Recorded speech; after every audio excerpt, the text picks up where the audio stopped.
Today I'm going to talk about one of the most important cars of the early 2000s. V8, rear-wheel drive, 400 horsepower, 6-speed manual. The E39 BMW M5. Now, the E39 M5 has a huge enthusiast following, and I happen to be one of the people who really appreciates it. So I'm thrilled today to be reviewing this clean, one-owner example with less than 100,000 miles. The E39 M5 is one of the most gorgeous sedans ever built. The lines are perfect, and you won't find a bad angle on this car. The styling is restrained, well-proportioned, perfectly drawn, and handsome. Basically, it's everything you'd want your German super sedan to look like. Best of all, it's so subtle. The new M5 has those huge wheels and those side skirts and those weird-looking orange brake calipers. It just screams, "Look at me, you bastard!" This thing is stealthy, it's smooth, it's subdued. In fact, I bet that I could replace the badge with an entirely different type of badge, and nobody would ever know the difference. Now that I'm driving my 525i badged M5, I'm going to demonstrate this car's stealthy performance capabilities with a little stoplight drag race.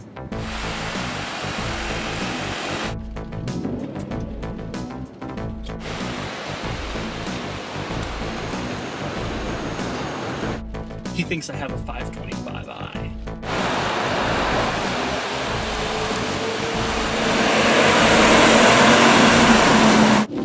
Yes!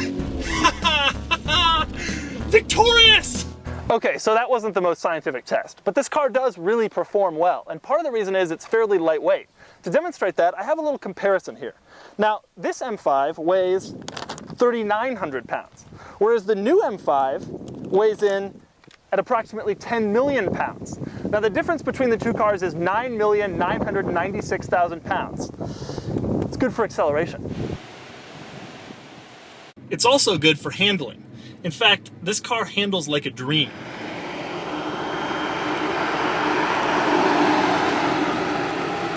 Steering is perfectly weighted, it's heavy and communicative, unlike all this light crap that modern BMWs are saddled with.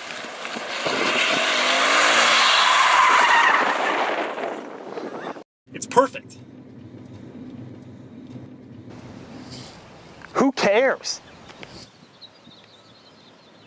My favorite thing about this car is actually the build quality. Everything is exactly like you'd expect it to be from the Germans, with the serious, somber quality of a nation that is just coming back from a funeral. Take, for example, the turn signal stock. It doesn't have any play at all until you turn it on, and then click, click. You also get the feeling when you shut these substantial rear doors that the outside world will never bother you again. And the trunk is heavy, it's solid. It weighs about the same as my entire Nissan Cube, and it would probably do better in a crash. There is, however, a problem with the M5.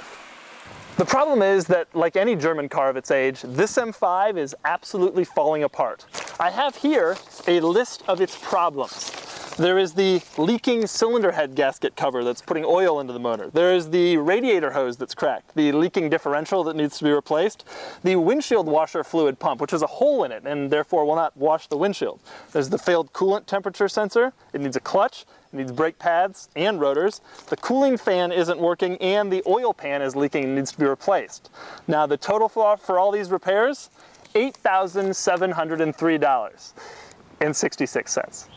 And that's why today is this M5's final day with its original owner, after they've spent more than 12 years together.